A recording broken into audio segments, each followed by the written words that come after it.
Bien, bien. Hoy lo que vamos a hacer es dar un breve pantallazo a lo que es la Constitución Nacional y algunas disposiciones de la Constitución eh, respecto de la estructura del Estado argentino, cuál es la forma de gobierno que tiene la Constitución para el Estado argentino. Precisamente vamos a empezar señalando lo que dice el artículo primero de la Constitución y a partir de ahí eh, la Constitución nos va a ir llevando por todo el trayecto eh, pedagógico que me interesa a mí desarrollar en esta reunión. Voy a compartir pantalla. Eh, ahí, ¿sí? ¿Se está viendo la pantalla? ¿Sí? Bueno. Cualquier duda, cualquier interrogante, cualquier pregunta, como saben, no tienen más que eh, habilitar el micrófono y preguntar.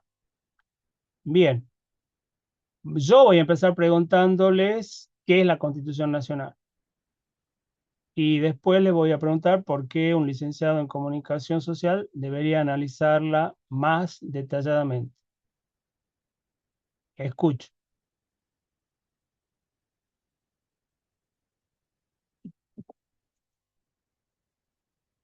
¿Qué es la Constitución? ¿Qué es para ustedes la Constitución? ¿Qué les parece que es la Constitución? En fin.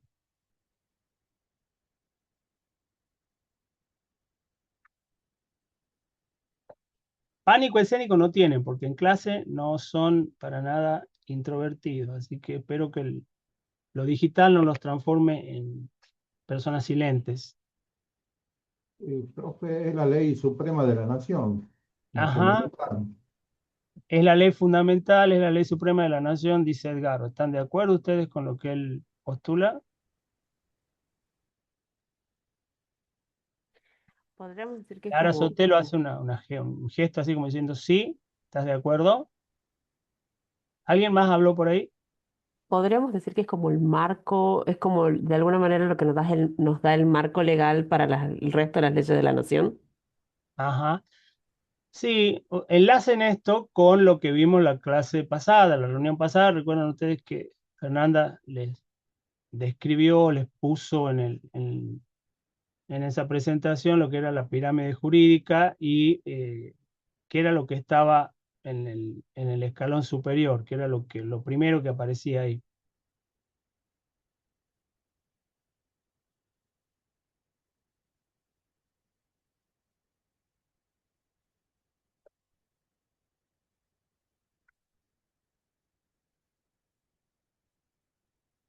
¿Recuerdan?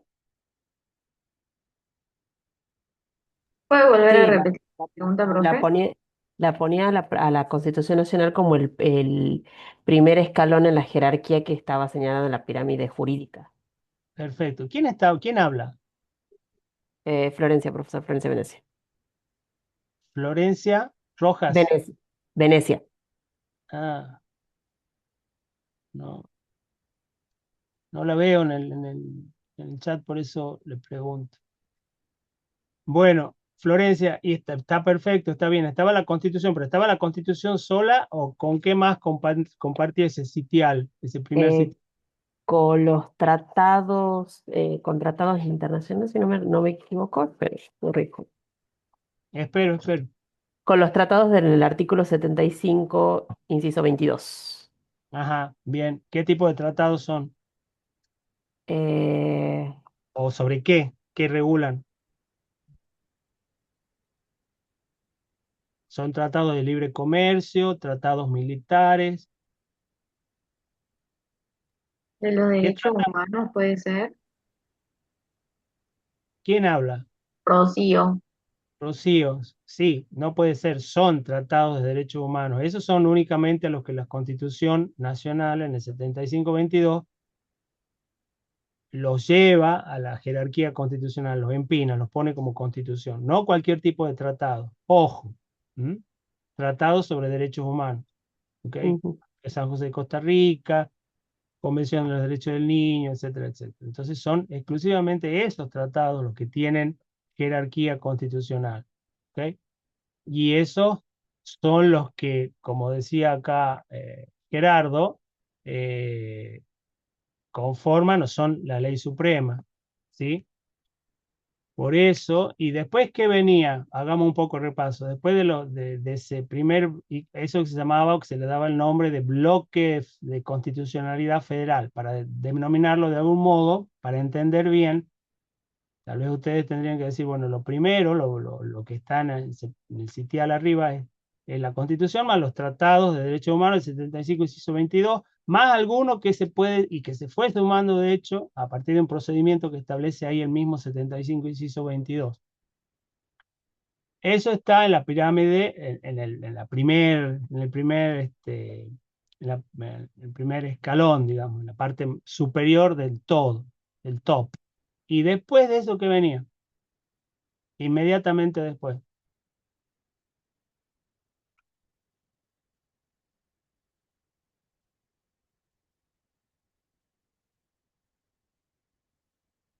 El escalón jurídico, la pirámide, otros tratados internacionales también.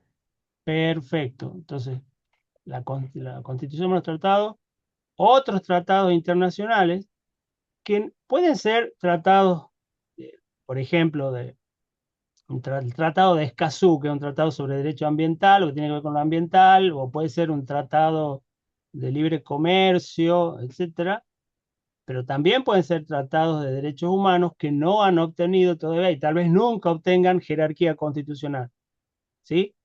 Puede haber tratados de derechos humanos que estén ahí en el segundo lugar. No porque sean tratados de derechos humanos, por favor, tomen en cuenta, anoten bien esto, porque parece que la compañera que está hablando es la única que entendió el concepto que explicó Fernanda la semana pasada. Tenemos en primer lugar, vuelvo, la Constitución más los tratados del 75 y inciso 22. Después los demás tratados internacionales, que pueden o no ser de derechos humanos. Por lo general, la Argentina formula y negocia y tiene muchísimos otros tratados que no todos son de derechos humanos. Y después, en el escalón siguiente, ¿qué viene? Los otros tratados internacionales que no tienen la misma jerarquía por alguna razón. No, ya está, o sea, bien, o sea, está el primero la Constitución más los tratados, después otros, los demás tratados internacionales, y después, Las leyes dictadas a consecuencia de la Constitución. perfecto. Bueno, entonces ese gran cambio, que no estaba muy claro cómo era o no se ponían de acuerdo a veces los jueces, los intérpretes, los legisladores, es la gran modificación que se hace en la reforma de 1994. ¿Sí? En 1994, por alguna situación particular, la decisión política fue poner, ustedes fíjense, el derecho internacional tiene muchísima importancia, jerarquía superior a las leyes.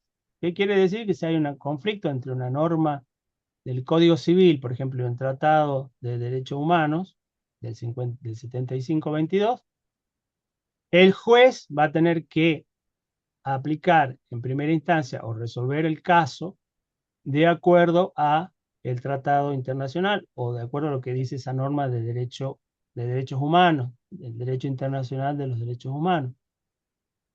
O un legislador al momento de programar o de regular una ley o pensar una ley va a tener que tener siempre presente que esa nueva norma que esté diseñando, que quiera que el Congreso apruebe, no sea contraria no solo a la Constitución Nacional, sino ahora también a todo ese bloque normativo grande que son los tratados que tienen jerarquía constitucional. ¿Sí? Hay una, no creo, no sé, bueno, viene al caso, lo digo ahora, ¿no? Hay una cuestión este, de práctica por pereza intelectual o por no querer gastar tanto aire al momento de hablar. uno habla de los tratados incorporados a la Constitución. Ese es un error conceptual muy grave. Entonces les voy a pedir que como comunicadores y comunicadoras en el futuro, ya que han podido participar de este encuentro, no repitan tratados incorporados a la Constitución, porque en los tratados, eso del 75, inciso 22, no están incorporados. O sea, vamos a ver cuál es la estructura de la Constitución. Incorporados sería que estén con número, asignado un artículo dentro de la Constitución. No están incorporados, tienen jerarquía constitucional. Entonces, en sus cuadernos, que veo que algunos están anotando, pongan la palabra incorporados y táchenla con rojo. Y abajo pongan tienen jerarquía constitucional, porque técnicamente esa es la correcta denominación. Y ustedes como comunicadores en el futuro a la sociedad le deben tienen el deber o tienen la obligación de informarlos correctamente. Parece bueno, puede ser sí una tara de constitucionalista, no lo niego, pero en la práctica sí tiene mucha importancia. No están incorporados a la Constitución, tienen jerarquía constitucional, pero siguen siendo un cuerpo normativo aparte. De hecho, si ustedes tienen la Constitución, no esa que les pasé, creo yo, por WhatsApp, ustedes van a ver que la Constitución termina en un lado y después empieza y dice tratados o instrumentos internacionales con jerarquía constitucional. Están por separado. Definitivamente no forman parte de la Constitución. La Constitución tiene 129 artículos y tiene 17 cláusulas transitorias. Y ahí se termina la Constitución nacional. ¿Mm?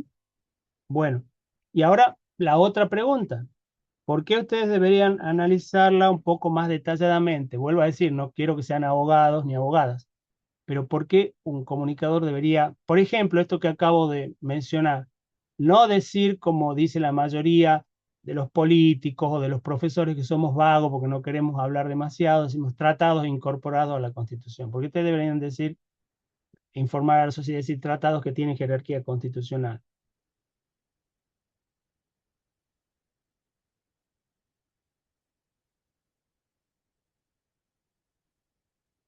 ¿Ninguno tiene una idea?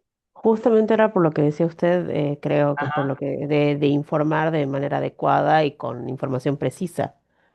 Ujú. El decir que están incorporados no es una realidad, porque no es así, no están incorporados a la Constitución. Bien. Simplemente estarían como en la misma jerarquía que la Constitución. O sea, Exacto, bien. Sí, en realidad uno como profesional del derecho, como abogado, ve continuamente cómo los medios informan o dan a conocer situaciones jurídicas respecto al proceso, por ejemplo, sobre todo procesos penales, de un modo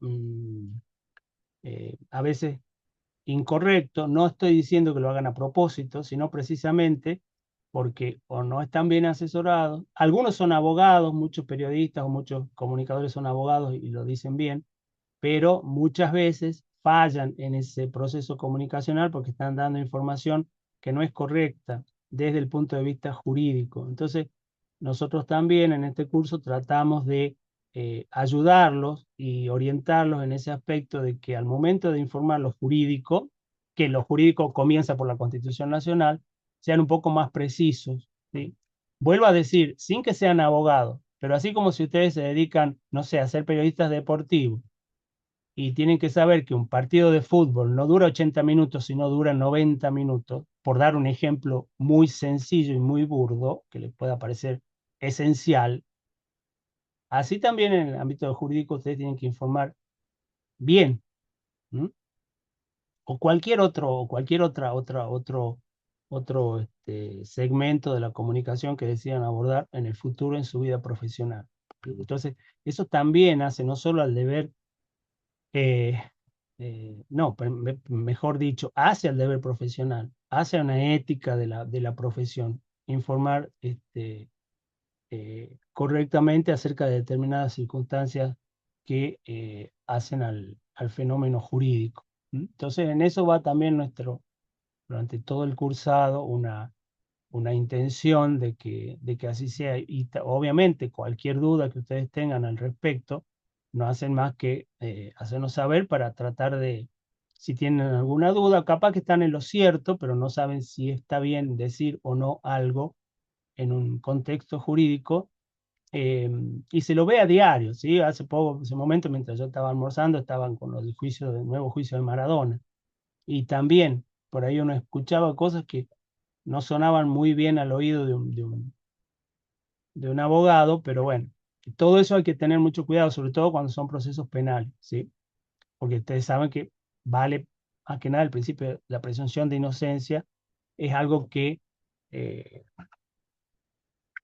mm, innegociable en una sociedad basada en el derecho penal liberal, que una persona, mientras no esté condenada por un juez con sentencia firme, se presume inocente.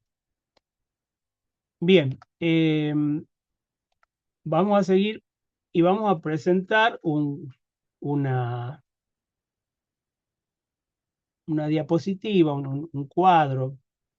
Esto no lo hizo Notebook LM, pero seguramente lo podría hacer. ¿Cuál es la estructura de la Constitución Nacional? Bueno, la Constitución abre con un preámbulo. El preámbulo no forma, desde mi punto de vista, no forma parte de la Constitución, no es una norma jurídica en sí, pero es una especie de prólogo, una presentación o cómo la Constitución se presenta a la sociedad, ¿sí? Con una serie, enarbolando una serie de principios, de objetivos, de fines que tiene el texto constitucional. Y muchas veces, si bien no se lo puede usar como una norma jurídica para fundar un juicio, muchas veces la Corte Suprema de Justicia de la Nación lo ha utilizado como una pauta interpretativa de algunas situaciones para decidir algún caso, ¿sí? No los representantes del pueblo de la nación argentina, etcétera, etcétera. Bien. Después, la Constitución tiene dos partes. Una parte primera que se llama dogmática, que no significa que sea dogmática porque sea dogmática, como la palabra dogmática naturalmente se interpreta, sino porque es la parte, yo diría, innegociable de la Constitución, donde están los derechos individuales. Eh, Tiene dos capítulos, Declaraciones de Derechos y Garantías, del 1 al 35. Esos artículos 1 al 35 vienen sellados desde 1853, 1860, que se reformaron algunos, ¿sí? Entonces, todo lo que ustedes lean del 1 al 35 vienen con vigencia y no fueron modificados por lo menos desde 1860. ¿Mm? Esa es la Constitución, que algunos le dicen la Constitución, la parte histórica de la Constitución. Eh, Aunque debo reconocer que hay ahí sí una especie de colado, que es el artículo 14 bis, que se incorporó en 1957, que desde el punto de vista profesional a ustedes les debe importar porque es el denominado artículo de los derechos laborales o sociales, donde se establecen las condiciones del contrato de trabajo, los derechos de las asociaciones sindicales y los derechos de la seguridad social. Ese se incorporó en 1957, donde hubo una reforma posterior a que cayó el gobierno de Perón, que había modificado la Constitución. Se reinstaló esta Constitución de 1853-60 y se hizo una modificación y se incorporó el artículo 14 bis. Entonces, lo que dije hace un momento es parcialmente cierto. Casi toda esa Constitución, del 1 al 35, no se han modificado desde 1860, salvo una incorporación, vuelvo a decir, en 1957 con el artículo 14 bis, de los derechos sociales o laborales, como se lo conoce comúnmente en el mundo jurídico. Y del 36 al 43, nuevos derechos y garantías. Este capítulo sí fue incorporado ya con posterioridad, precisamente en la reforma de 1994, que fue la última gran reforma a la Constitución Nacional. La segunda parte se llama orgánica, en alusión a que regula los órganos del gobierno, autoridades de la nación. Y tiene dos títulos también, un título primero, que es el gobierno federal, y el título segundo, que son los gobiernos de las provincias.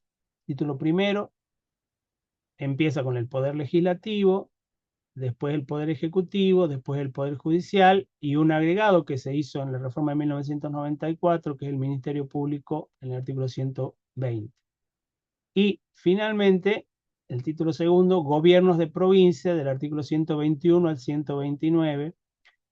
Acá también hubo una reforma importante en 1994, porque en el 129 precisamente se incorporó la Ciudad Autónoma de Buenos Aires, que antes era una especie de un distrito federal, entonces se le dio autonomía y se lo separó en sí del gobierno federal.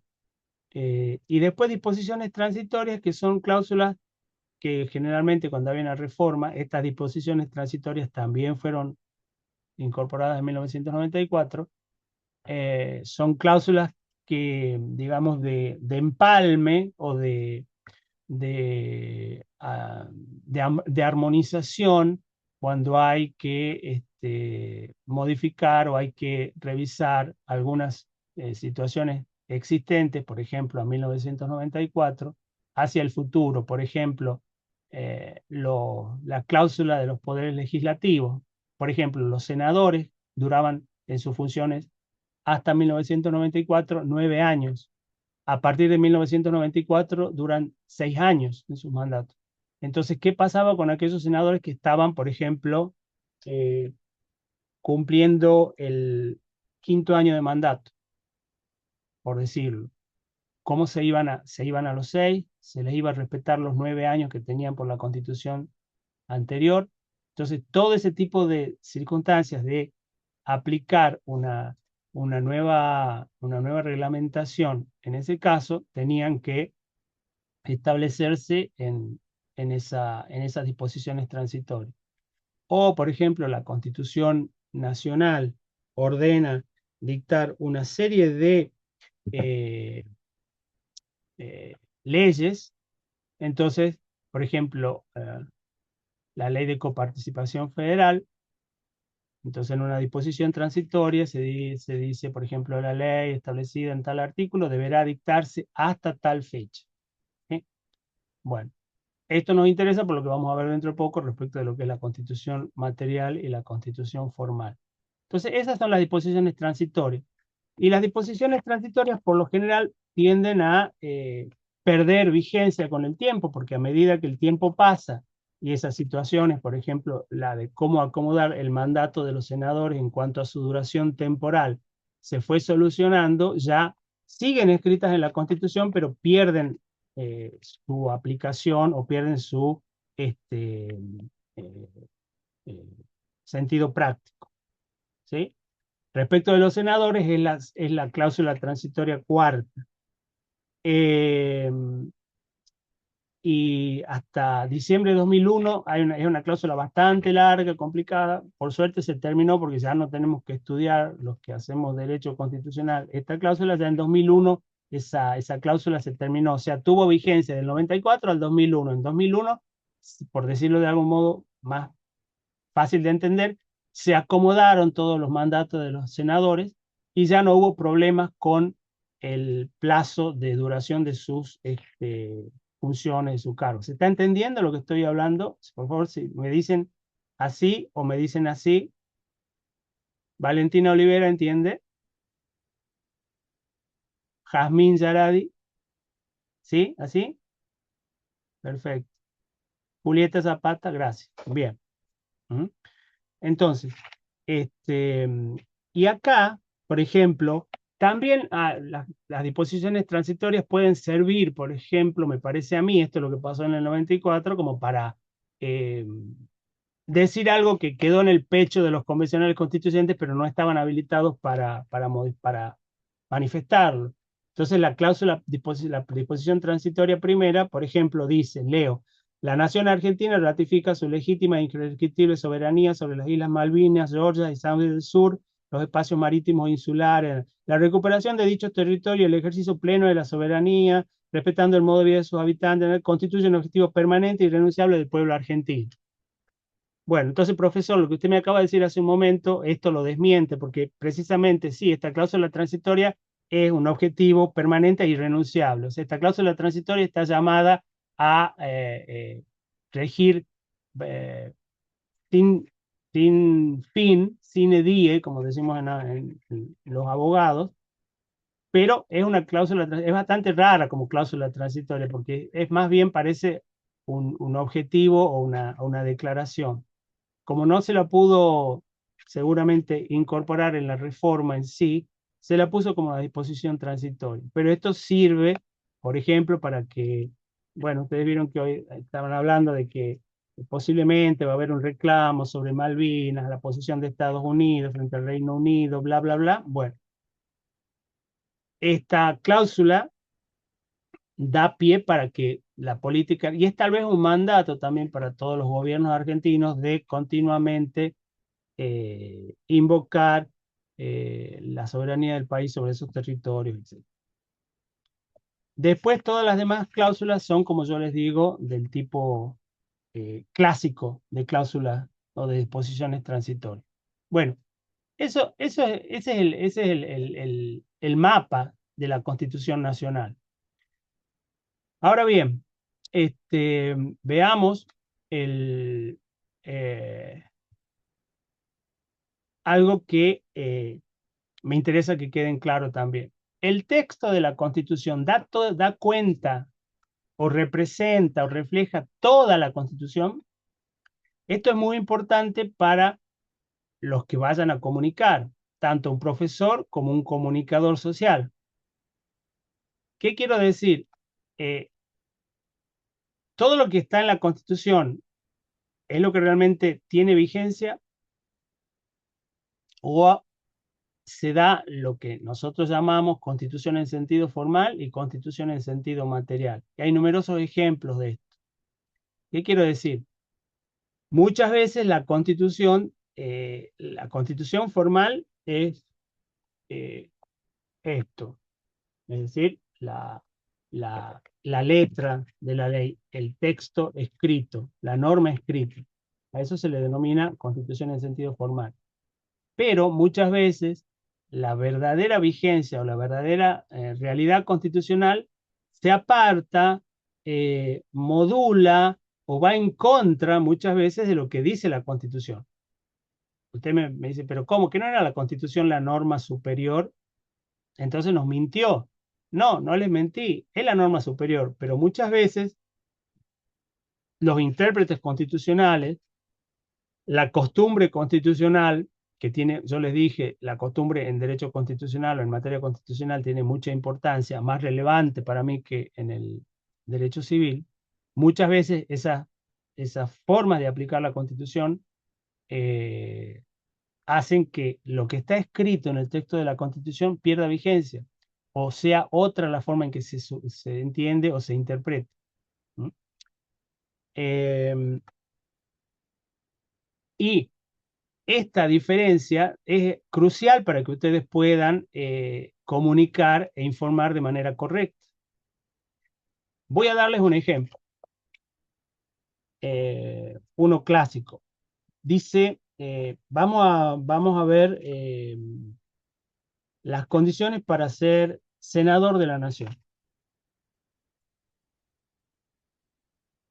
Es el artículo 55 de la Constitución. Si tienen una Constitución a mano, les pido que la abran y la vean. Dice, son requisitos para ser elegido senador. Ustedes saben, los senadores son los que representan a las provincias, son 3 por provincia. Tener la edad de 30 años, haber sido 6 años ciudadano de la nación, disfrutar de una renta anual de 2.000 pesos fuertes o una entrada equivalente, y ser natural de la provincia que lo elija o con 2 años de residencia inmediata en ella. Pregunta, ¿qué son 2.000 pesos fuertes?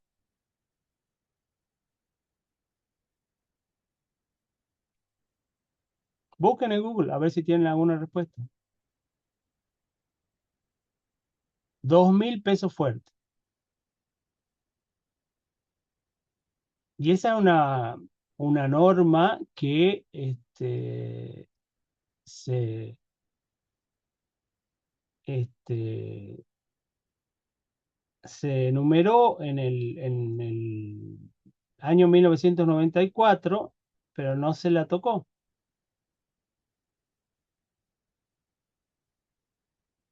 Bueno, ese requisito de los 2.000 pesos fuertes no se exige. Sin embargo, sigue en la Constitución y es una cláusula, algunos dicen aristocrática o poco republicana, en el sentido de exigir que un representante tenga. Hay algunos autores que han hecho una conversión. Eso viene desde 1853, 1860, 2.000 pesos fuertes. Profesor, dice que aquí Sí. era por lo del peso en oro, era el equivalente al peso en oro. ¿Es Ujú. eso? Ah,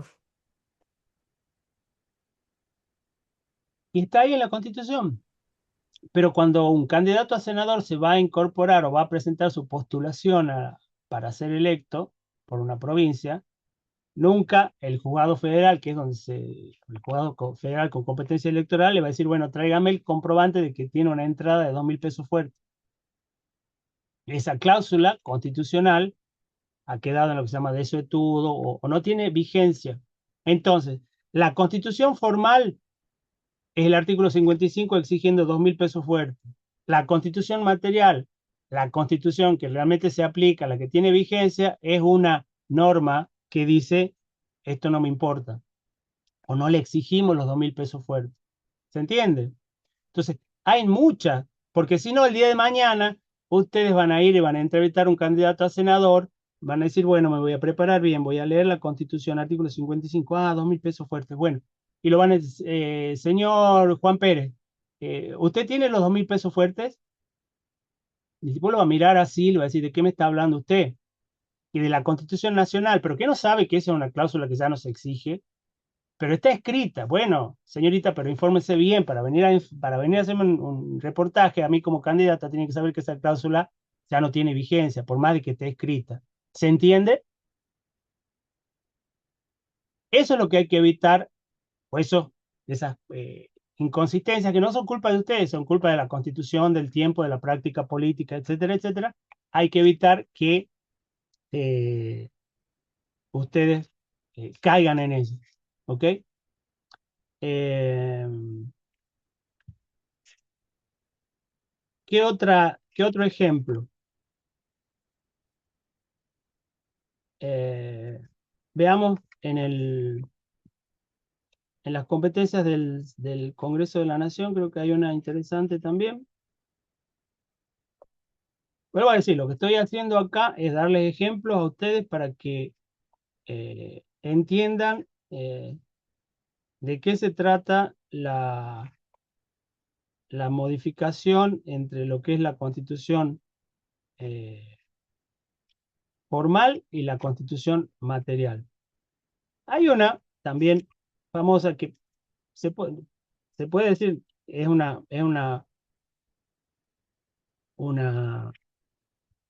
alteración del sistema o no. Es una cláusula abierta hacia el futuro, así que se puede decir que todavía no se dio cumplimiento, pero es el artículo 24 de la Constitución, que como yo les dije, viene desde 1853. Dice, el Congreso promoverá la reforma de la actual legislación en todos sus ramos, coma, y el establecimiento del juicio por jurados. ¿Alguien sabe qué es el juicio por jurados? Que no sea ninguna de las abogadas que está presente acá.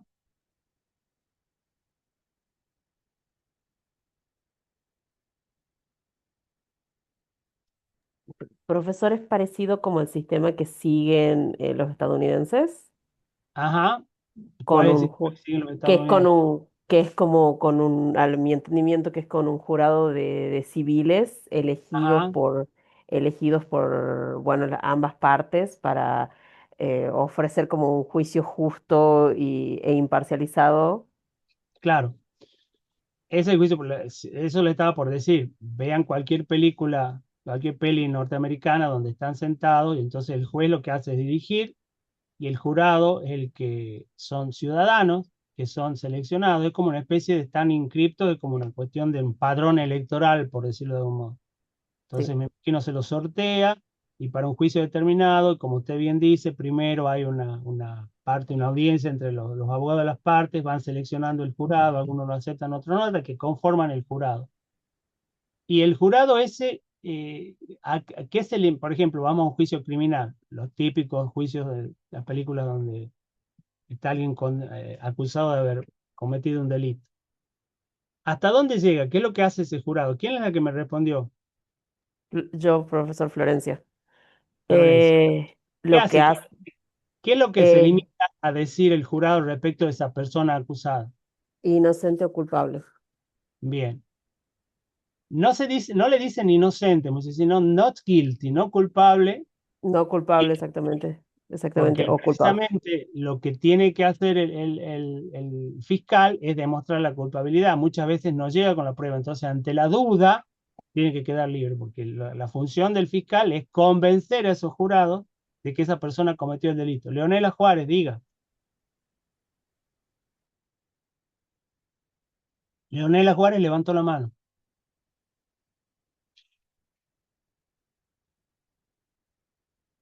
¿No quiere decir nada, Leonela? ¿O se equivocó al levantar la mano? Profe, disculpe, no Sí. puede prender el micrófono. ¿Por Ajá. qué no se da eso acá, no se hace, digamos, el juicio con jurado? Bueno, esa es mi pregunta. ¿Por qué? Bueno, porque hay una discordancia entre lo que es la Constitución en sentido formal, el artículo 24, y lo que pasa a nivel federal. O sea, esta norma es para el Congreso, es para la legislación federal, es decir, los juicios que se llevan a cabo ante los juzgados federales. En varias provincias sí ya hay juicio por jurado. Córdoba, por ejemplo, creo que Río Negro. ¿Mm? Y acá en Tucumán creo que hay algunos proyectos de reforma para hacer también juicio por jurado. Ojo, el juicio por jurado no va para cualquier tipo de delito, por lo general es para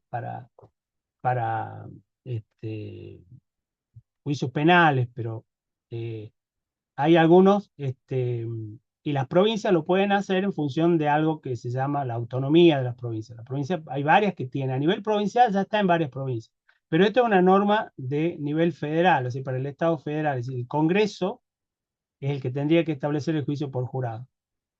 ¿Y por qué no se da?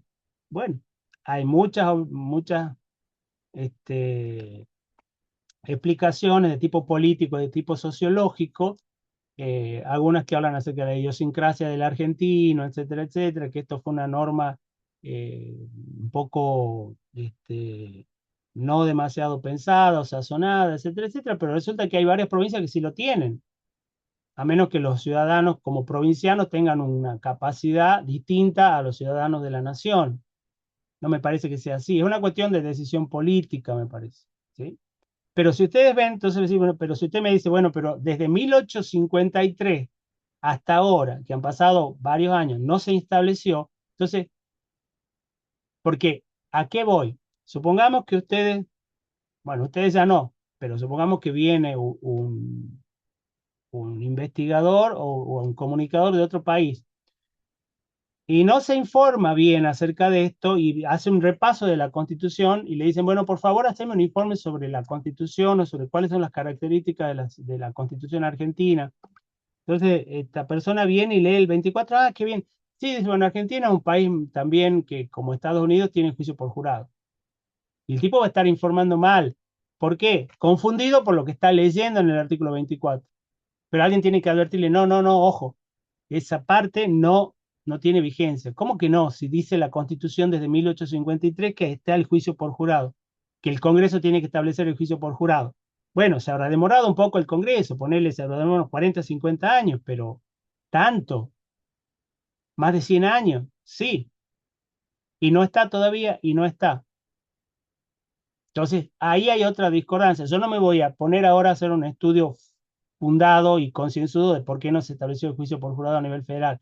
Simplemente estoy poniendo, eh, haciendo hincapié en ejemplos de distorsión entre la Constitución en sentido formal, la escrita, y la Constitución en sentido material. ¿Ok? ¿Está claro? ¿Sí?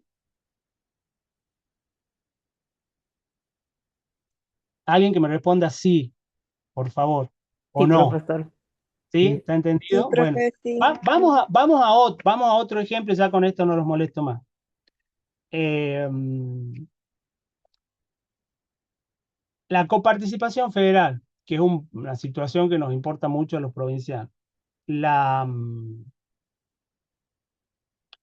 Esto sí y de paso vemos cómo operan las cláusulas transitorias. En el 75 y 122 dice que el Congreso tiene que dictar una ley de coparticipación federal con algunas particularidades, en fin. ¿Sí? ¿Saben lo que es la coparticipación federal?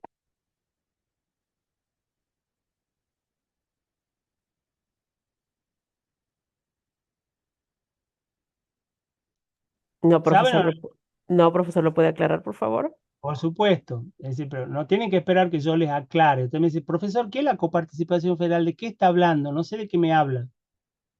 ¿Sí? Bien. Eh, Profe, sí, puede ser que es sobre la distribución económica, sí. o sea, Más que la distribución económica, ¿la distribución de qué? Tiene que ver con la economía, sí. ¿Es la distribución de qué? eh, Bueno, Le digo. ¿Con Es qué? la distribución de la renta, ¿puede ser? No, porque la renta puede ser privada. ¿Con qué se La financia renta, el Los Estado? impuestos serán. Los impuestos. impuestos. Ahora sí, los impuestos. El Estado se financia con impuestos. Entonces, en principio, eh, este, hubo un sistema de distribución impositiva en la Constitución del 53 que establecía más o menos qué es lo que porque las provincias también tienen que cobrar sus impuestos para poder sostener sus gastos, ¿sí? Pagar la educación, pagar el funcionamiento de la justicia, de todo el aparato administrativo, pagar sueldos a maestros si fuesen a cargo de la provincia, pagar al personal de seguridad, a la policía. Todos ellos cobran un sueldo de las rentas que tiene la provincia, de lo que recauda la provincia en función de impuestos, básicamente. Entonces, esto se llama una ley convenio a través de la cual el Estado nacional recauda determinados impuestos y una vez que los recauda, los redistribuye a las provincias en función de lo que la provincia aportan a esa torta, digamos. Se cobra, no sé, por decir un ejemplo, el IVA. El IVA se recauda de todas las compras que se hacen, de todas las ventas, va hacia un fondo común, poniendo un ejemplo que sería posible. La nación es la que cobra a través del ARCA o de la AFIP y después redistribuye en función de lo que las provincias aportan a ese fondo el dinero que va recaudando. Pero no lo recauda la provincia, lo recauda el Estado Nacional y lo redistribuye, por eso se llama coparticipación federal. Y es una ley convenio de las contribuciones. Por lo general se llaman contribuciones, pongamos impuestos, pero puede ser la idea de impuestos, ¿sí? Entonces, hay algunos impuestos que cobran las provincias, que directamente lo hacen ellas. Por ejemplo, el famoso impuesto de ingresos brutos o impuestos sobre bienes, sobre la propiedad inmueble o impuestos sobre los automotores, ¿sí? Pero hay otros que los cobra el Estado Nacional, lo, a través de sus mecanismos o de sus dependencias administrativas y después lo distribuye de nuevo entre las provincias. La última ley de coparticipación fue una del año 84, cuando era el gobierno de Raúl Alfonsín, y establece un sistema de distribución diaria. Diariamente el Estado federal está enviando a las provincias lo que les corresponde en base a la coparticipación. Ese sistema también estaba al margen de lo que establecía la Constitución, porque la Constitución formal del 53-60 no hablaba de coparticipación, pero en regímenes especiales de emergencia que se incorporaron a la Constitución material. Pero en 1994 ya se lo formalizó en el 75, inciso 22, dejó de ser constitución material para pasar de algún modo a ser constitución formal. El segundo párrafo del inciso 2 del 75 dice: una ley convenio basada en acuerdos entre la nación y las provincias instituirá regímenes de coparticipación de estas contribuciones, garantizando la automaticidad de la remisión de los fondos. Es decir, que continuamente o diariamente tienen que estar enviando ese dinero a las provincias. Ahora bien, último ejemplo de constitución material y constitución formal que les doy, prometo. Pero con que sepan esto es suficiente.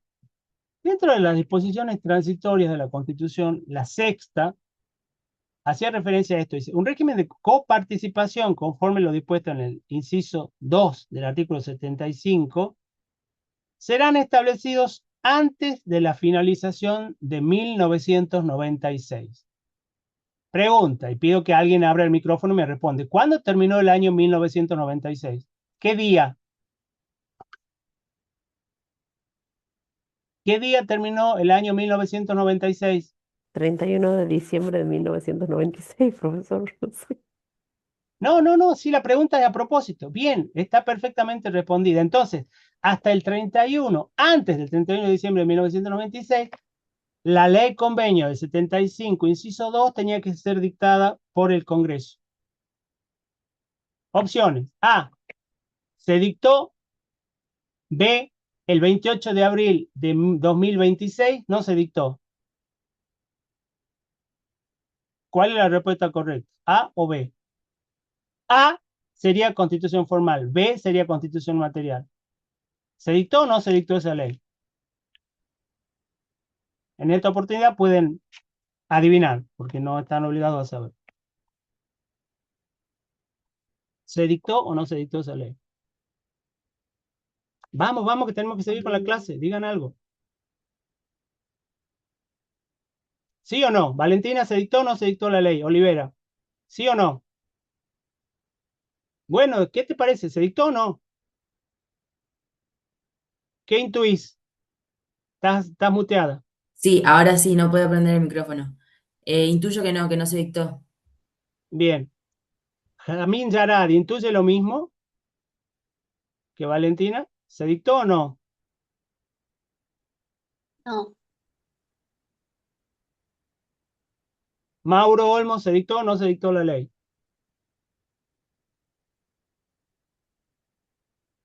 Mauro Olmos desde la penumbra, no se lo ve, pero puede hablar. ¿No puede hablar?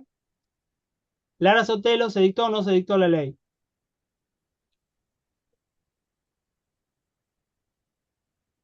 Está muteada.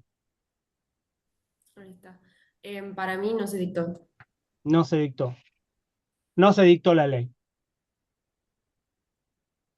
Desde el 31 de diciembre de 1996 hasta la fecha, ¿cuántos años han pasado? Alguien que tenga rápida la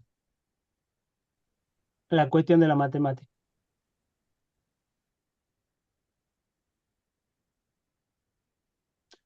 96, 20.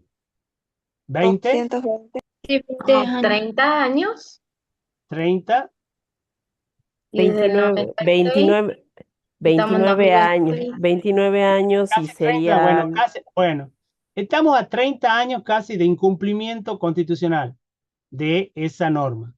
No es que no hubo proyectos, no es que no se trató, pero no se dictó. Es decir, ¿qué quiere decir, profe? ¿Que no hay coparticipación? Sí hay coparticipación, pero seguimos rigiéndonos por la ley de 1984 de la época de Alfonsín.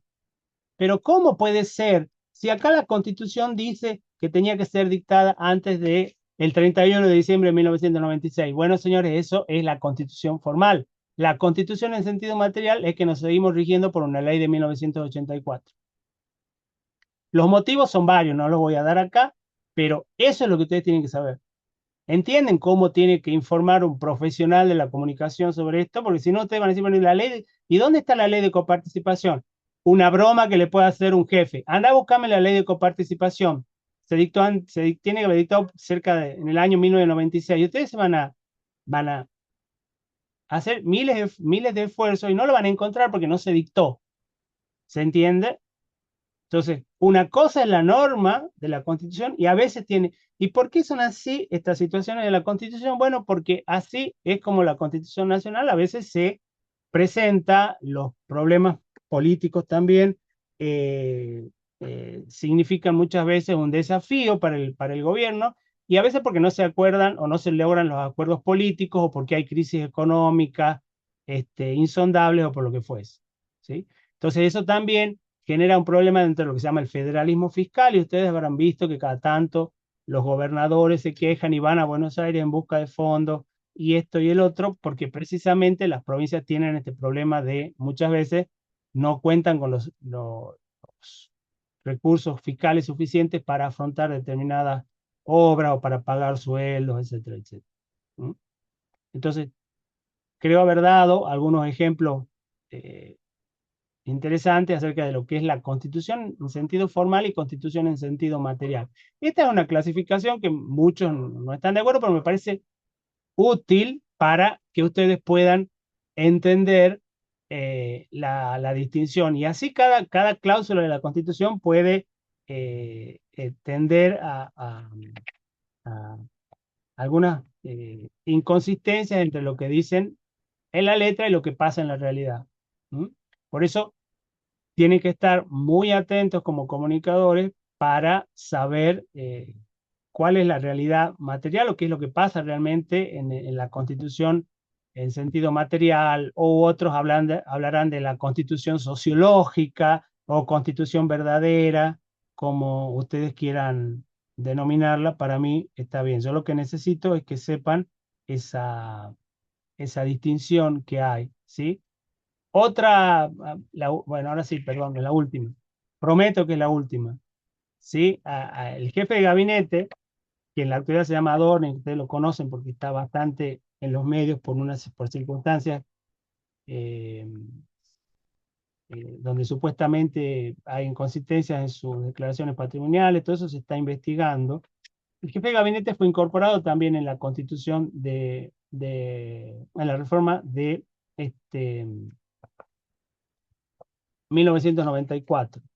Y le impone algunas obligaciones al jefe de gabinete de la Constitución. El 101 dice, comienza así: el jefe de gabinete debe concurrir al Congreso al menos una vez por mes, alternativamente a cada una de sus cámaras, para informar sobre la marcha del gobierno.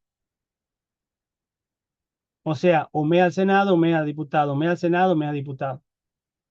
Muchos jefes de gabinete durante mucho tiempo no cumplieron esta obligación. A pesar de que dice, la Constitución le dice debe concurrir, no es puede concurrir. O tal vez si tiene ganas debe concurrir. ¿Y qué pasó? ¿Y por qué no lo obligaron? Bueno, porque no hubo ese prurito de cumplir la Constitución. Entonces, hay muchas normas, como les digo, que a veces eh, no tienen aplicación o vigencia sociológica dentro de la realidad jurídica. ¿Ok? Entonces, por eso vuelvo a la pregunta. ¿El texto de la Constitución da cuenta de toda la Constitución, de lo que es la Constitución? Ahora, ¿qué me responderían? ¿Sí o no? No, No, no. Para bien o para mal, no. Porque a veces, y no voy a complicarlo más, pero a veces también hay conductas al margen o que se acoplan en la Constitución o que completan la Constitución y que no están escritas en la Constitución. ¿Ok? Por lo pronto, sepan eso. Este es un desafío para ustedes como comunicadores. Y no digo otras leyes, pero la Constitución es la norma más importante, me lo acaban de decir al comienzo. Entonces, requerimos, me parece, que ese conocimiento de la Constitución sea un poco por parte de ustedes más certero, por decirlo de un modo, más fiel a lo que pasa.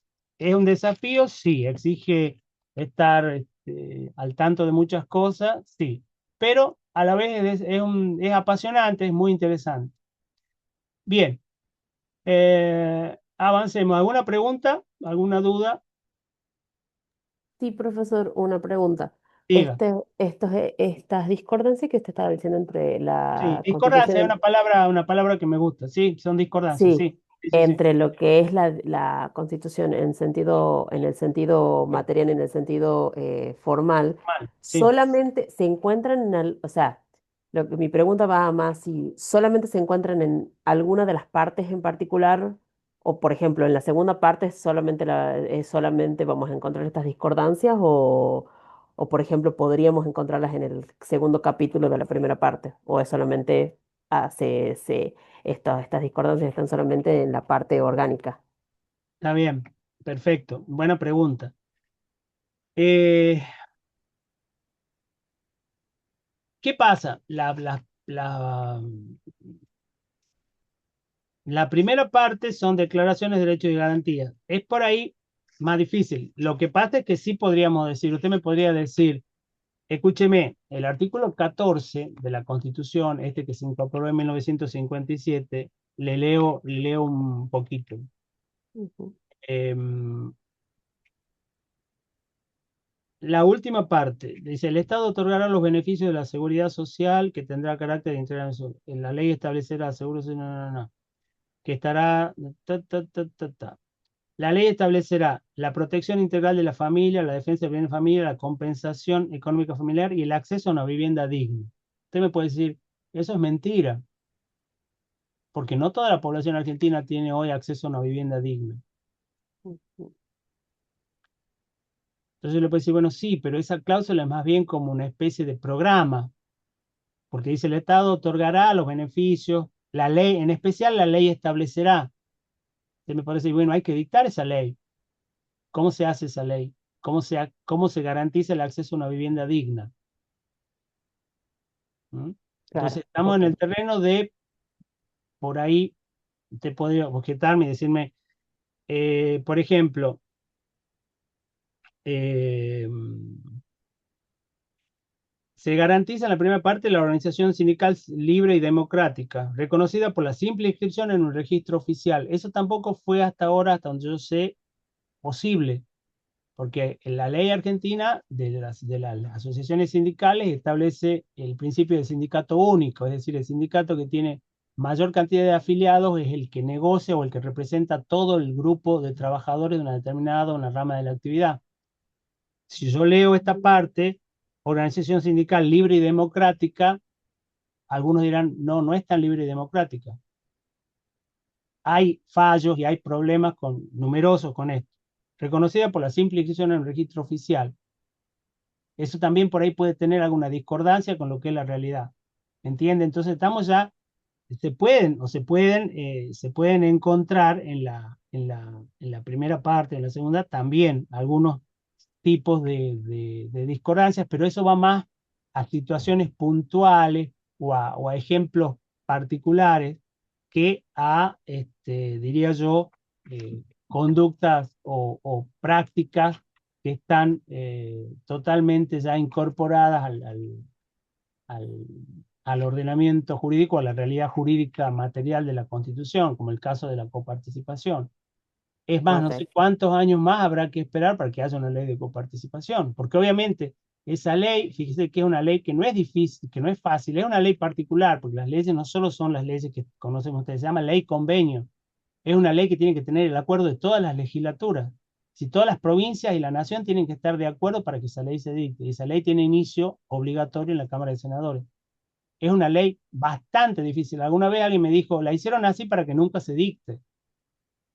Puede ser, pero no creo que el constituyente del 94 sea tan malvado. Para mí que tenía una buena intención.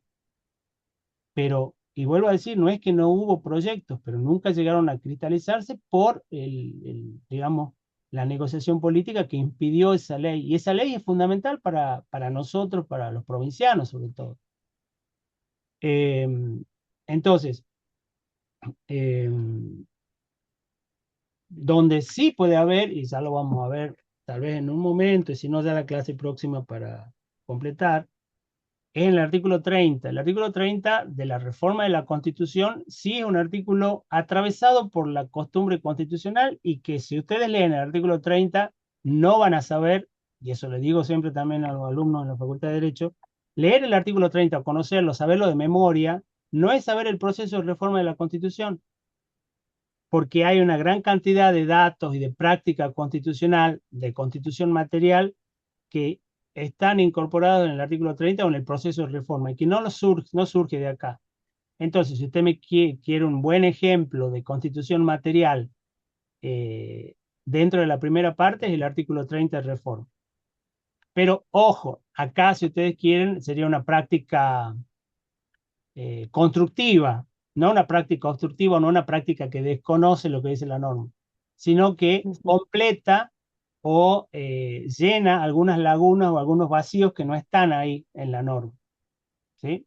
Cosas que no están explicitadas ahí, que la práctica constitucional, el manejo de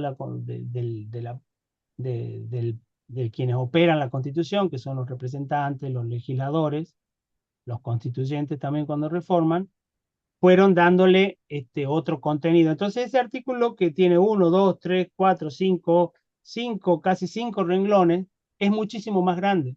Y para estudiarlo, eso no les va a corresponder a ustedes tranquilos, es mucho más complicado que esos 5 renglones. Esos 5 renglones no me dicen nada sobre el proceso de reforma, tal como se viene haciendo en Argentina. Entonces ahí tienen ustedes un buen ejemplo de qué norma en la parte primera no da cuenta de toda la Constitución. Si hay un artículo que no da cuenta de toda la Constitución, es el artículo 30. Sin duda, lo afirmo así. Vengan de a uno, como dicen cuando hacen un desafío, vengan de a uno. Este artículo no dice todo lo que es la reforma de la Constitución. Entonces, si ustedes como comunicadores ven el artículo 30 y creen que ya saben lo que es la reforma de la Constitución, el proceso, van a estar equivocados y van a tropezar con numerosas inconsistencias y lo van a hacer quedar mal cuando le pregunten algunas cosas. ¿Mm? Pero no se preocupen, si lo van a saber, yo les voy a explicar qué es lo que falta acá. No sé si hoy o la semana próxima, pero porque tenemos tiempo todavía. Bueno, no sé quién me preguntó, pero creo que quedó respondida la pregunta, ¿sí? Sí, profesor, gracias. Bueno, bien. ¿Qué es lo que promete la Constitución en el artículo primero? ¿Cómo es el sistema de gobierno? Representativa, republicana y federal, dice la norma. Acá hay una pequeña inconsistencia o un error de la Constitución. ¿Por qué? Porque la forma de gobierno sí puede ser representativa y republicana, pero federal no es una forma de gobierno, es una forma de Estado. Por lo general, las formas de Estado son el Estado federal o los Estados unitarios, según que esté constituido por entes o por sectores o por parcelas que gocen o no de autonomía. Si tienen autonomía, el Estado es federal. Si no, es un Estado unitario. Estado unitario no significa Estado no democrático o Estado dictatorial, ¿sí? Uruguay es un Estado unitario, Chile es un Estado unitario y son tan republicanos y democráticos como Argentina, ¿sí? Es cómo se distribuye el elemento poder con relación al territorio. Si hay un solo centro de creación de normas, es decir, un solo Congreso que dicta normas que valen para todo el territorio del Estado, será un Estado unitario. Por ejemplo, Uruguay, por ejemplo, Chile. ¿Mm? Si ese Estado dicta normas que tienen vigencia para todo el territorio, pero a la vez las partes en que está dividido el territorio tienen a su vez autonomía, es decir, dictan sus propias constituciones, dictan sus propias leyes, tienen sus propias autoridades, las eligen con independencia del poder central, eso es un Estado federal. ¿Cuál es el caso de Argentina? En la Argentina tenemos el Estado Nacional y tenemos las provincias. Tenemos un Congreso de la Nación, pero en Tucumán tenemos una legislatura. Tenemos un presidente, pero Tucumán tiene un gobernador. Hay un Poder Judicial de la Nación, hasta la Corte Suprema de Justicia de la Nación, pero Tucumán tiene su propia organización judicial y hay una Corte Suprema de Justicia de la provincia. ¿Se entiende? Entonces son ámbitos en los cuales, a la vez de que hay normas que dicta el Congreso para toda la nación, también las provincias tienen poderes reservados y pueden dictar sus propias normas. Eso genera sin duda un problema analítico mayor, porque no es lo mismo estudiar un lugar donde solamente hay un solo centro de creación jurídica, Uruguay, Chile, que acá, porque acá tenemos un Congreso de la Nación más todas las provincias que a su vez dictan leyes. Y eso genera también el problema básico del federalismo, que es las competencias, ¿qué es lo que puede hacer el Estado federal? ¿Qué es lo que puede hacer las provincias? Entonces, genera una cuestión de que, obviamente, vuelvo a decirles, nosotros no exigimos que ustedes conozcan eso al pie, sino que simplemente tengan esa idea, ¿sí? Entonces, ¿qué es lo que puede hacer la provincia? Ustedes tienen que saber, por ejemplo, algo básico, que los códigos de fondo, el Código Civil, el Código Comercial, la ley, la ley de contrato de trabajo, eso se llama legislación de fondo, anótenlo porque es un léxico jurídico, pero todo eso es competencia del Estado federal. Es decir, el único que lo puede hacer en Argentina es el Congreso de la Nación. Tucumán no podría dictar, por ejemplo, una ley que establezca una mayoría de edad distinta a la de la nación. No podríamos decir, no, en Tucumán la mayoría de edad va a ser 21 años. No, es 18 años para toda la nación, porque eso es algo que establece el Congreso. O Tucumán no podría decir, bueno, a partir de hoy Tucumán no va a aceptar más la interrupción voluntaria del embarazo. ¿Por qué? Porque está establecido en una ley nacional, en un código fondo, ¿sí? O, por ejemplo, Tucumán no va a estar de acuerdo con la imputabilidad de los menores a los 16. Nosotros lo vamos a poner a los 18. No lo puede hacer Tucumán porque es una competencia delegada al Congreso de la Nación. A su vez, el Congreso de la Nación no podría, por ejemplo, establecer cuáles van a ser los plazos de duración de los legisladores de la provincia de Tucumán, porque eso es propio de Tucumán. Ni podría establecer de que no pueden ser reelectos o que pueden ser reelectos o que el legislador o que el gobernador puede tener reelección indefinida, supongamos, porque eso es propio de cada provincia. Entonces, esa tensión, esa dinámica entre qué es lo de una jurisdicción y qué es lo de otra, está presente en cada estado federal. Y el Estado federal, Argentina lo toma directamente de Estados Unidos, es una invención norteamericana, directamente. No existía hasta el momento en que la Constitución de Filadelfia fue creada, establecida otra Constitución federal y seguimiento. Generó seguimiento sobre todo en Latinoamérica, Brasil, Venezuela, Argentina. En otros países no, pero por lo general los países que tenían una extensión territorial más grande siguieron el modelo de Estados Unidos. No al pie de la letra, porque Argentina es mucho menos federal que Estados Unidos. El ejemplo que les acabo de dar de la unificación de la legislación de fondo en el Congreso de la Nación, eso es un elemento fuertemente centralista. No llega al unitarismo, pero es una restricción muy fuerte a cada provincia. En Estados Unidos, cada estado de la nación, ellos llaman estado, por eso se llama Estados Unidos, cada estado tiene su legislación de fondo. Entonces, ¿qué quiere decir? Que el Código Civil de California es distinto que el Código Civil de Nueva York, o el Código Penal de Nueva York es distinto que el de Texas. Por eso a veces hay algunos estados que tienen pena de muerte y otros no. En Argentina no podríamos establecer en Tucumán la pena de muerte, porque no está a nivel nacional. Aparte porque hay tratados, etcétera. Pero supongamos que no hubiese tratado. Supongamos que el Código Penal de la Nación, supongamos no lo establece. Tucumán dice, bueno, hoy nosotros en Tucumán vamos a establecer la pena de muerte. Es idéntico al ejemplo que di hace un momento de establecer la mayoría de edad a los 21 años. Eso no se puede hacer. Entonces, eso significa básicamente un Estado federal en lo esencial. Y a su vez sí hay competencias que son concurrentes o que se pueden ejercer los dos, pero hay competencias que están prohibidas, tanto a una órbita como a la otra. Entonces, en esa dinámica, en esa dialéctica, es como se juega el tema del federalismo. Básicamente es eso. Y obviamente que para el comunicador también representa un desafío porque ustedes no van a poder informar de la misma manera tal vez de una provincia que no sea Tucumán, porque pueden tener particularidades que no tienen en otras provincias. Por ejemplo, Tucumán tiene una legislatura que es unicameral, o por decirlo, tiene una sola cámara. Se llama Legislatura de Tucumán. La Nación tiene una legislatura bicameral, diputados que representan al pueblo de la nación, senadores que representan a las provincias. ¿Y por qué Tucumán no tiene bicameralidad? ¿Va en contra de la Constitución Nacional? No va en contra. tiene autonomía. Por lo tanto, por el artículo 5, puede diseñar sus autoridades de la manera que mejor le parezca, siempre que no vaya en contra del principio republicano y representativo que está en la Constitución. Lo que sería inconstitucional es que Tucumán no tuviese un poder legislativo. Ahí sí iría en contra de la nación, de la Constitución Nacional. Pero puede diseñarlo. De hecho, hasta 1990 Tucumán era bicameral.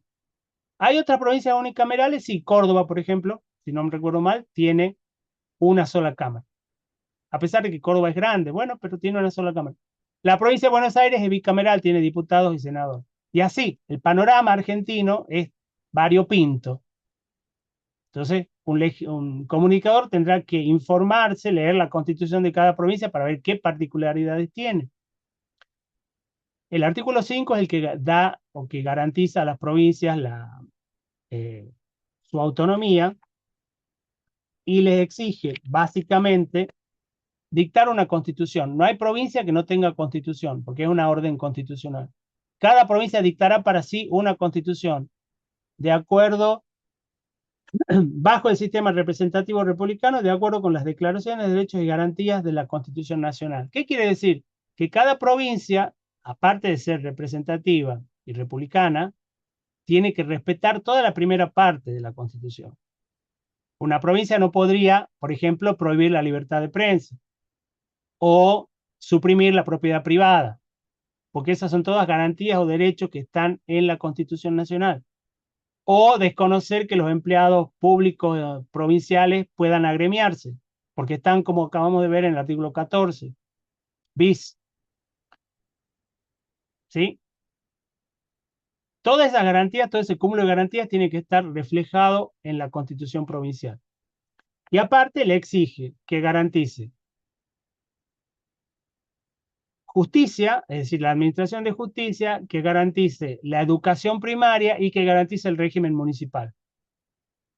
Esas son las pautas que la Constitución Federal le impone a las provincias y le dice, si usted completa este cuadro, si usted es fiel en la observancia de estos requisitos, usted va a gozar y disponer de sus propias instituciones. El Estado federal no puede intervenir en su gobierno, no puede obligarlo a hacer lo que no quiera, siempre que nos garantice esto, que se dicte una constitución, artículo 5, léanlo, con la forma representativa republicana, que respete los principios de declaraciones y garantías, y que asegure administración de justicia, educación primaria y régimen municipal. Si una provincia no cumple con eso, viene la sanción, que es el artículo 6, que es la famosa intervención federal. Que ahí el gobierno federal puede, sí, intervenir en la provincia para reordenarla y lograr que esas pautas del artículo 5 o esos requisitos del artículo 5 se cumplan. Esa es la dinámica también que está en la Constitución Federal. Entonces, ahora, hay algo que pueden hacer las provincias que no va en contra del artículo 5. El artículo 5 siempre, en cuanto le dice que las provincias tienen que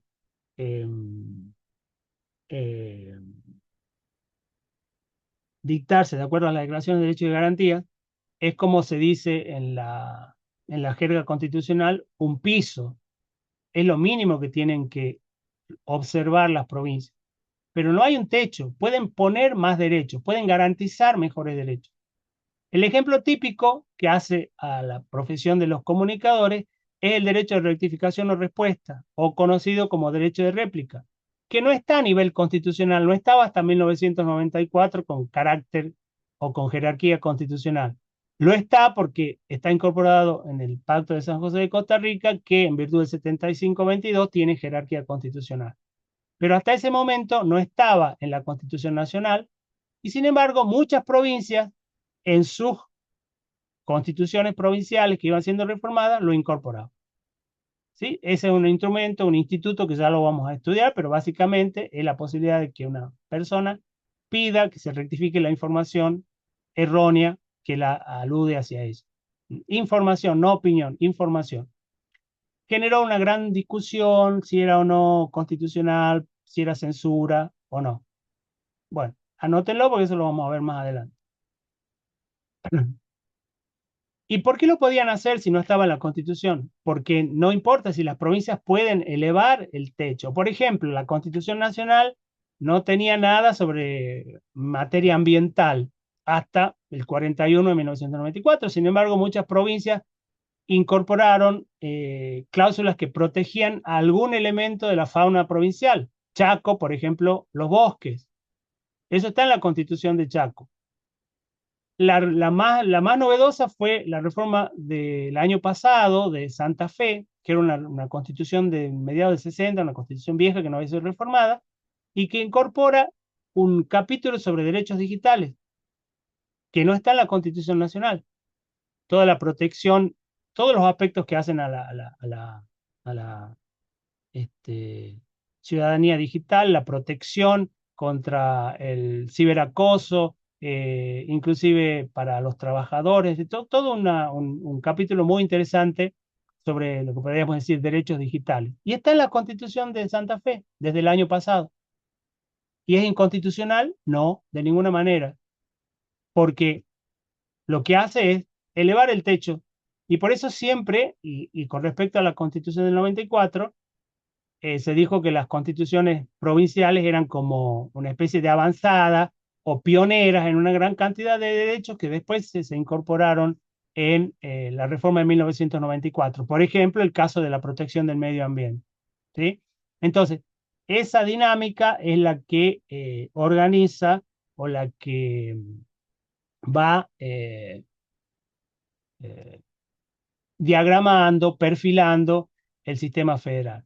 Representativa, ¿qué significa? Bueno, que no el pueblo no delibera ni gobierna sino a través de sus representantes, es decir, nosotros elegimos a través del sufragio. El sufragio es el nombre técnico correcto, uno dice voto, pero el derecho es sufragio. Bueno, supongamos el voto, a través del voto nosotros elegimos nuestros representantes. Casi todo, hay un sector del poder del Estado que no se elige a través del voto, que son los jueces, indirectamente se los elige por los otros representantes, por el presidente y el Senado, en el caso argentino, federal, pero nosotros elegimos diputados y elegimos senador. Y republicana significa, o la palabra republicana alude a determinados caracteres que tiene un orden jurídico que hacen o que insertan a la república. Primero, bueno, la elección. Los mandatarios son electos a través del sufragio. Esos mandatarios tienen un plazo en cuanto a su función, es decir, tienen una periodicidad, lo que se llama la periodicidad de mandato. ¿Mm?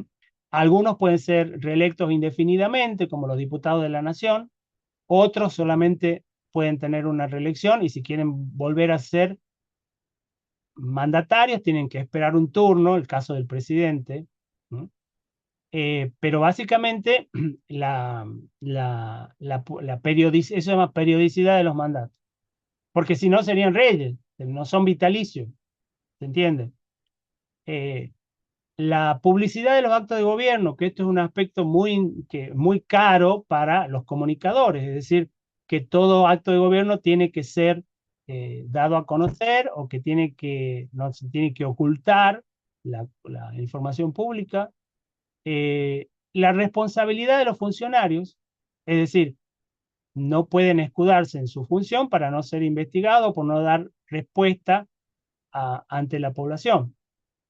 Entonces, ese ramillete de particularidades es lo que determina que haya una república. Y también muchos incorporan, y esto va directamente a ustedes, a cada uno de ustedes,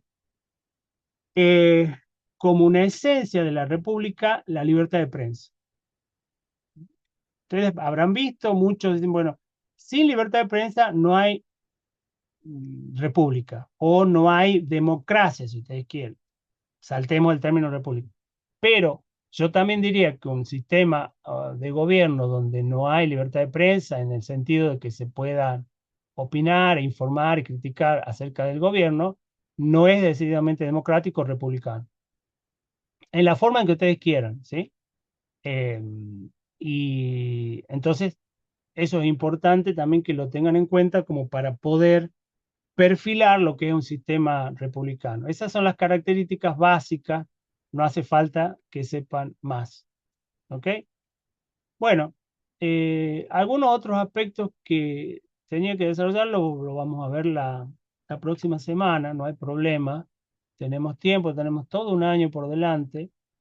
Eh, y lo que quisiera ahora es que me informen o me digan si han quedado dudas o alguna cuestión que podría mejorar de la exposición o ayudarlos en alguna inquietud que tengan al respecto de lo que hemos estado conversando hoy. Por sí o por no.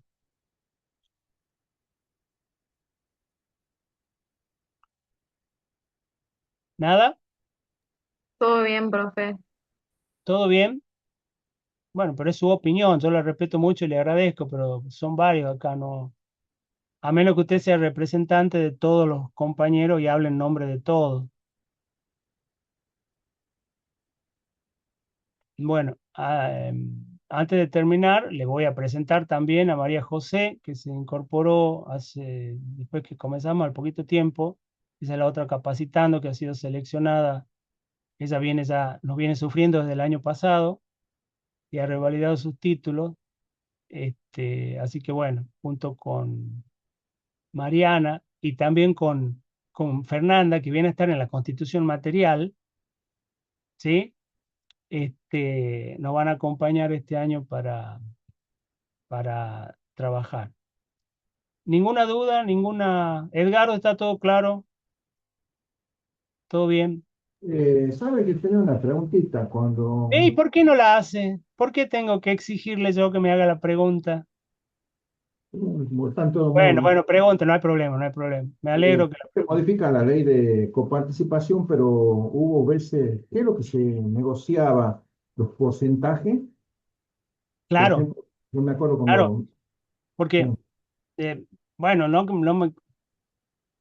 el problema es qué es lo que se lleva a la nación y cuánto le toca a cada provincia. Porque la nación, es decir, lo que se habla gráficamente, no académicamente, hace de la torta coparticipable. Y ustedes vieron que también hay veces, hay impuestos que son coparticipables o no. El impuesto al cheque, que decían, bueno, lo hacemos coparticipable o no, porque si es coparticipable, todo lo que se cobra del impuesto al cheque se reparte entre las provincias. Y hay otros impuestos que no son coparticipables y que únicamente los cobra el Estado federal. Entonces, de toda la masa coparticipable, la discusión siempre es cuánto va para las provincias y cuánto va para el Estado federal.